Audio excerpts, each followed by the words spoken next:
My name is Tamara, and I had just turned 22 when I got my degree in business administration. Throughout my college years, I'd been fortunate enough to live in my grandmother's old apartment, well, technically my father's now, since he inherited it after she passed away 3 years ago. I only had to cover the utility bills, which I managed by working part-time at Luigi's, an Italian restaurant just 2 blocks away. It wasn't always easy juggling work and studies. There were plenty of nights when I'd come home exhausted, feet aching from waiting tables, only to face hours of studying for exams or writing papers. But I made it work, because that's what responsible adults do. The graduation dinner at my parents' house seemed perfect at first. Mom had outdone herself with the cooking, as usual. My younger sister Emily, 17 at the time, kept making jokes about how she'd miss having me help her with her homework. A handful of relatives came too, Aunt Sarah and Uncle Bob, my cousins Mike and Jenny, and my grandmother from my mom's side. They were all congratulating me and sharing stories about their own college days. But after the relatives left, everything changed. Mom cleared her throat in that way she always did before saying something uncomfortable, and my stomach instantly knotted up. I'd known that sound since childhood, it never meant anything good. "Tamara, honey," she started, her voice unusually formal. "Now that you've graduated, we need to discuss the apartment situation." I remember setting down my coffee cup slowly, trying to keep my hand steady. The ceramic made a soft clink against the saucer that seemed unusually loud in the suddenly quiet room. "What about it?" "Well, if you want to continue living there, you'll need to start paying rent." The words hit me like a bucket of cold water. On my graduation day, of all days. Dad sat there silently, suddenly very interested in his coffee cup, while Emily pretended to be absorbed in her phone, though I could see her watching the scene unfold from the corner of her eye. "I see," I managed to say, my voice smaller than I wanted it to be. My hand trembled slightly as I reached for my water glass. Mom went on to explain the terms in her matter-of-fact way. The rent would be below market rate, a family discount, she called it with a tight smile, but still substantial. I did some quick mental math. I'd need a full-time job, and fast. The part-time wages from Luigi's wouldn't cover this. "I understand," I said finally, because what else could I say? They were right, in a way. I wasn't a student anymore. I was an adult, and adults paid their way in life. Still, the timing felt cruel, like they couldn't even let me enjoy one day of celebration before bringing me back to reality. That night, lying in my bed at the apartment, I started searching for job openings nearby. The restaurant where I worked part-time couldn't offer me full-time hours. So I knew I needed something new, something more stable. As I scrolled through listings on my phone, I tried to focus on the practical aspects rather than the hurt feelings bubbling beneath the surface. The next year flew by in a blur of work, rent payments, and adjusting to post-college life. I landed a decent job at a marketing firm near the apartment, nothing glamorous, but it paid the bills and then some. I was hired as a junior account coordinator, and while the starting salary wasn't huge, it was enough to cover the rent my parents were charging plus utilities, with a little left over for savings. Every month, I dutifully transferred the rent money to Mom's account, usually adding a little extra for utilities even though she never asked for it. I wanted to prove that I could handle adult responsibilities, that I was responsible and reliable. Maybe part of me was still trying to earn their approval, though I wouldn't admit that to myself at the time. Emily would stop by occasionally, usually when she needed help with college applications or wanted to raid my closet. She was in her senior year of high school, and I could see her changing, becoming more distant and secretive.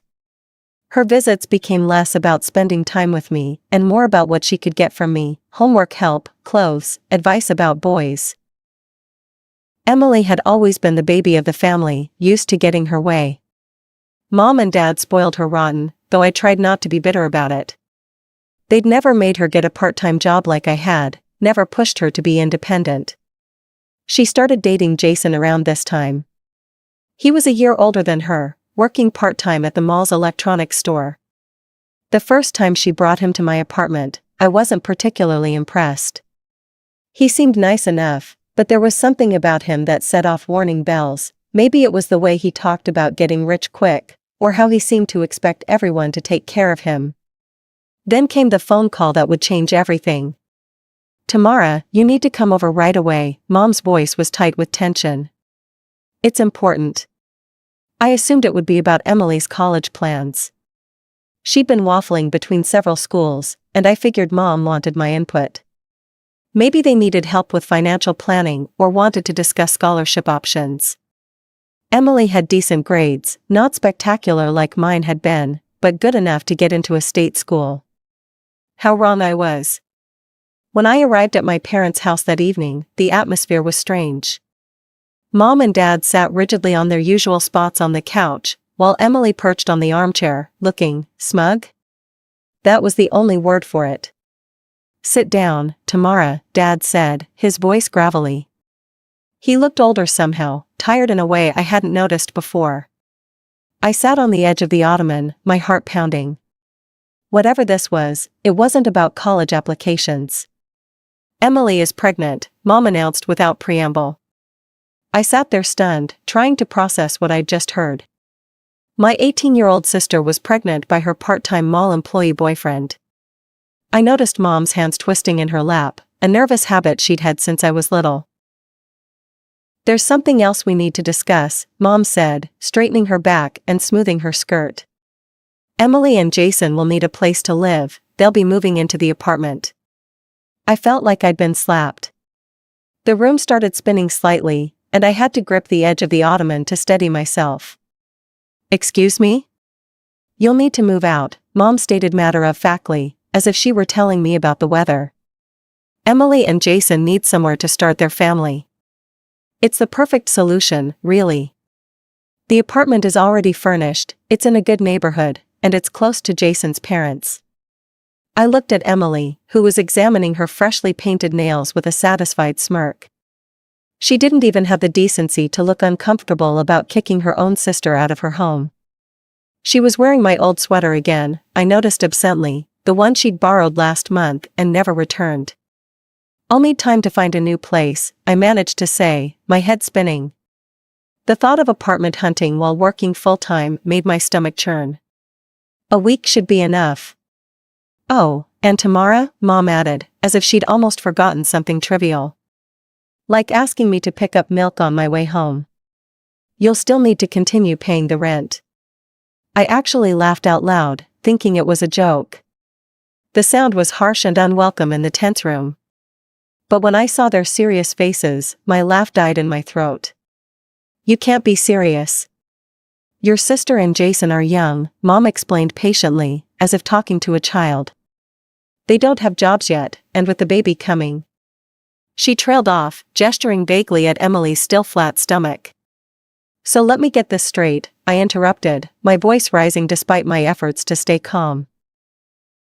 "You want me to move out and continue paying rent for an apartment I won't be living in? For them? They need our help, Tamara," Dad said sternly, finally meeting my eyes. "It's your responsibility as the older sister. Family helps family." "My responsibility?" I stood up, my hands shaking with anger now. If they're mature enough to have a baby, they're mature enough to get jobs and support themselves.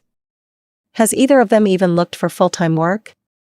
"How can you be so selfish?" Emily suddenly piped up, her eyes filling with dramatic tears. I'd seen those same tears when she was 12 and wanted a new phone, or 14 and wasn't allowed to go to a party. "I'm going to be a mother. Don't you care about your niece or nephew?" "You're being very ungrateful," Mom said coldly. "After everything we've done for you." "Ungrateful? I've been paying rent for the past year. I've been working since college.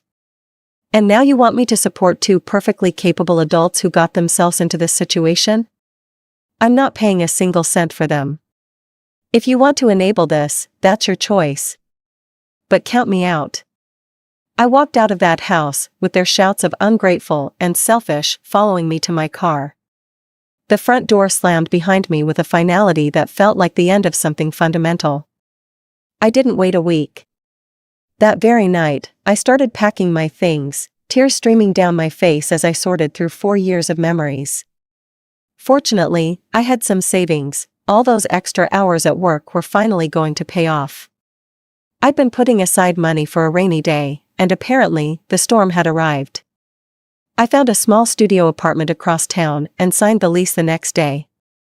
It wasn't as nice as my old place. The kitchen was tiny, the bathroom needed updating, and the commute to work would be longer, but it was mine. As I packed, I made detailed lists of everything in the apartment, categorizing items by who had paid for them. The furniture my parents had provided stayed behind, the old couch from their basement, the dining table that had been my grandmother's, the bookshelf Dad had assembled when I first moved in.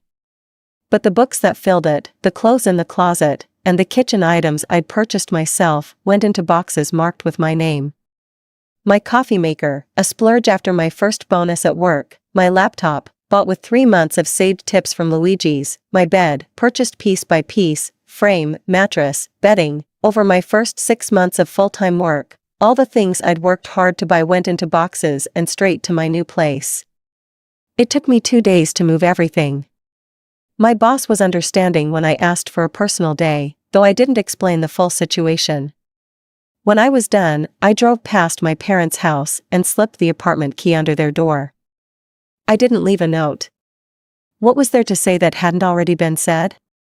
A week later, my phone exploded with notifications. Mom was calling, her voice shrill with rage. "What have you done to the apartment?" she demanded. "It's empty." "Everything that was there when I moved in is still there," I replied calmly, focusing on keeping my voice steady. "I only took my own. I bought those things with my own money. Money I earned working while going to college. Maybe Emily and Jason can try doing the same." "You selfish little," the string of expletives that followed would have made a sailor blush. I'd never heard my mother use such language before. I hung up before she could finish. That night, sitting on my mattress in my new apartment, I cried for the first time since this whole mess started. I cried for the family I thought I had, for the sister who'd turned into a stranger, for the parents who'd chosen to enable her instead of supporting me. But most of all, I cried for myself, for the naive girl who thought that working hard and doing the right thing would be enough. It's amazing how quickly life can change. In just 1 year, I went from being the good daughter to the family outcast. I threw myself into my work with an intensity that surprised even me. My boss, Sarah, noticed my dedication and started giving me more responsibilities. When a major client needed someone to handle their social media crisis at 2 a.m., I volunteered. When the office needed someone to come in on weekends to prepare for a big pitch, I was there. Work became my sanctuary, the one place where effort and merit actually meant something. Soon, I was leading my own projects. The promotion came with a nice raise, enough that I could start looking for a better apartment. My tiny studio didn't feel so cramped anymore, but I had begun to dream bigger. I opened a savings account specifically for a down payment on my own place someday. No more renting from family or anyone else. Through mutual friends and social media, I heard bits and pieces about my family. Emily had given birth to a boy, my nephew, though I'd never met him. There were plenty of pictures posted online, a tiny face wrapped in a blue blanket, pudgy hands reaching for the camera, first smiles captured and shared with the world. Emily and Jason, still just engaged, playing house in my old apartment while my parents footed all their bills. Then one day, out of nowhere, an email popped up in my inbox. From Emily. My heart actually skipped a beat when I saw her name. "Hey sis," it read, as if the past year had never happened. As if she hadn't participated in kicking me out of my home. "Hope you're doing well. I heard you got a promotion, congratulations. I'd love for you to come visit and meet your nephew. He's such a precious little angel, and I know you'd love him. Plus, I've heard you're doing really well financially now." I should have known there was a catch. There always was with Emily. The next email arrived before I could even process the first one. A list. Not just any list, a wish list of baby items that made my credit card weep just looking at it. Designer clothes that cost more than my first month's rent. A stroller that cost more than my laptop. Premium toys that probably cost more than what Jason made in a month at his part-time job, assuming he even still had it. I sat there, staring at my screen, wondering if this was some kind of joke. After everything that had happened, after a year of no contact, this was how she chose to reach out? Not with an apology, not with any acknowledgement of what she'd done, but with a shopping list? "Are you working yet?" I wrote back, ignoring her list completely. The question was pointed, deliberate. Her response came quickly. "Oh, Mom and Dad are taking care of everything. They pay all the bills and give us spending money. Jason and I don't need to work right now, we're focusing on being parents. It's such an important job, you know?" Then came the kicker: "Actually, we're thinking of having more kids soon. Mom and Dad are such suckers, I mean, they're so supportive. They'll have to keep helping us if we have more babies. And we want a big wedding too, nothing cheap. Those old fools will pay for everything." I read Emily's email 3 times, each time feeling more disgusted than the last. My little sister had turned into someone I didn't recognize. Someone who called our parents old fools while happily taking their money. Someone who was planning to have more children just to keep the gravy train running. I didn't reply. What could I say? "Congratulations on being a manipulative mooch? How's the professional gold digging working out for you?" Instead, I closed my laptop and tried to forget about it. But the words kept echoing in my head: "Those old fools will pay for everything." But fate had other plans. A few months later, my phone rang with a number I hadn't seen in over a year: Mom's. I almost didn't answer, but something made me pick up. "Tamara," she said, her voice different somehow, tired, defeated, "we need to talk. Can you come over?" Maybe it was curiosity, or maybe some part of me still hoped for reconciliation. Whatever the reason, I found myself driving to my parents' house that evening. The familiar streets felt strange now, like visiting a place you've only seen in dreams. They looked older than I remembered. Dad's hair had more gray, and Mom's face showed new wrinkles. Dark circles under their eyes spoke of long hours and sleepless nights. They sat on their familiar couch, but something about their posture spoke of defeat. "We've been taking extra shifts," Dad said without preamble, his voice rough with exhaustion. "Working overtime to help your sister and Jason." I waited, saying nothing. The clock on the wall ticked loudly in the silence. "We know you're doing well at your job," Mom continued, and I felt my heart sink. This wasn't going to be an apology. This was going to be another demand. "We think it's time you help support your sister too." I couldn't help it, I laughed. A real, genuine laugh of pure disbelief. The sound bounced off the walls of the too quiet house. "You want me to what?" "Your sister can't work right now," Mom insisted, leaning forward. "She has the baby to take care of, it's a full-time job." "What about Jason? He needs to help with the baby too." I looked at them, these people who had raised me, who had taught me about responsibility and hard work, who had pushed me to get good grades and work part-time through college. Now they sat here, making excuses for 2 capable adults who refused to support themselves. "Let me get this straight," I said slowly, carefully enunciating each word. "You're working extra shifts to support my sister and her fiance, who are both perfectly capable of working, but choose not to. And now you want me to help enable their laziness too?" Dad's face turned red. "You're being selfish and greedy. If you don't help support your sister, consider yourself disowned." "You can't disown someone who's already gone," I said quietly, and walked out of their house for what I hoped would be the last time. The sound of the door closing behind me felt like the period at the end of a very long sentence. When I got home that night, my apartment felt like a sanctuary. I kicked off my shoes, made myself a cup of tea, and sat down at my computer. My hands were steady as I opened my email and found Emily's message from months ago, the one where she bragged about manipulating our parents, called them old fools, and outlined her plan to avoid work by having more children. I stared at it for a long moment, my cursor hovering over the forward button. Part of me felt like I was betraying a confidence, but then I remembered Emily had betrayed our parents' trust long before this. Without adding any message or explanation, I forwarded the email to Mom. Sometimes the raw truth is more powerful than any commentary. Mom didn't respond, but a week later, my phone rang. It was Aunt Sarah, Mom's sister, who had always been the family's unofficial news channel. "You won't believe what happened," she said, her voice thick with family gossip. I could picture her sitting in her kitchen, phone pressed to her ear, probably still in her nursing scrubs after her hospital shift. "Your parents kicked Emily out of the apartment." I nearly dropped my coffee. "What?" "Apparently, there was a huge fight. Your mom found out Emily's been mocking them behind their backs, planning to take advantage of them. They told her and Jason to get out and that they weren't giving them any more money." I listened as Aunt Sarah detailed the explosive confrontation. How Emily had screamed and cried, pulling out all her usual dramatic tactics. How Jason had stood there uselessly, looking like a deer in headlights. How Dad had finally put his foot down and told them they had 3 days to leave. According to Aunt Sarah, Mom had been eerily calm, simply saying, "We've been played for fools long enough."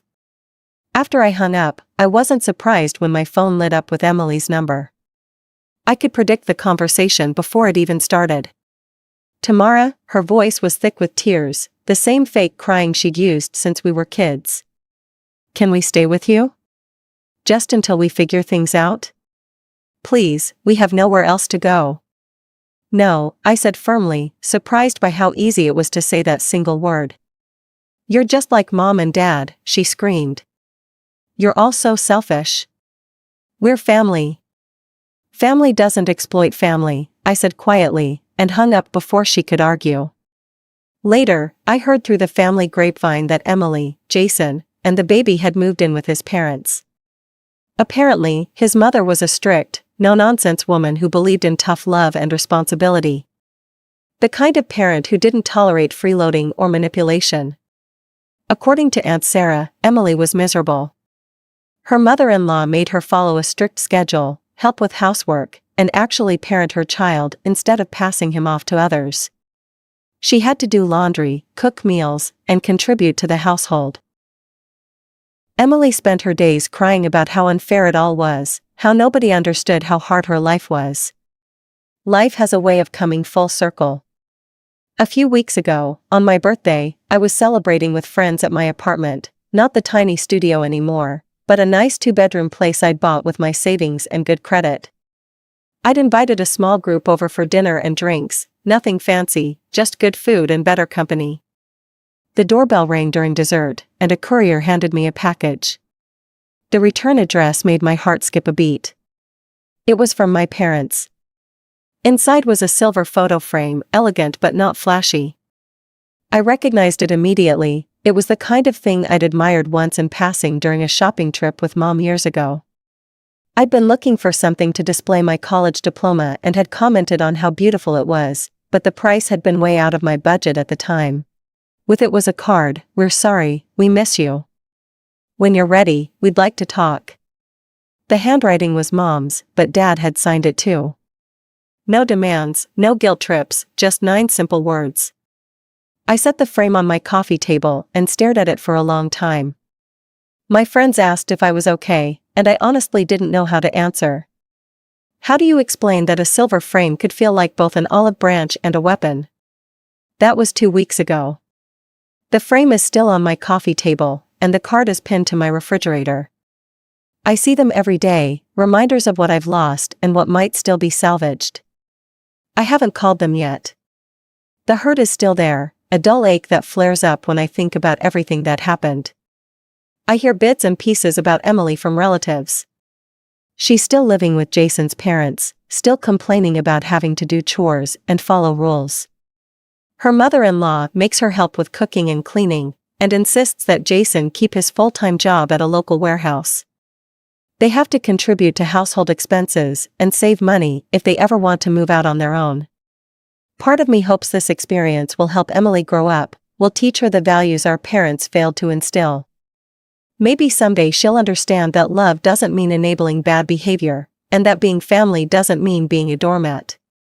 Maybe she'll learn that respect has to be earned, not demanded, and that responsibility comes before privileges. As for me, I'm doing well.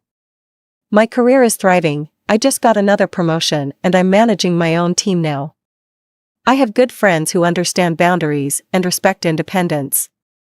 I'm learning to set healthy limits in all my relationships, personal and professional. Sometimes I miss the family I thought I had, but I'm starting to accept that it was never really what I imagined it to be.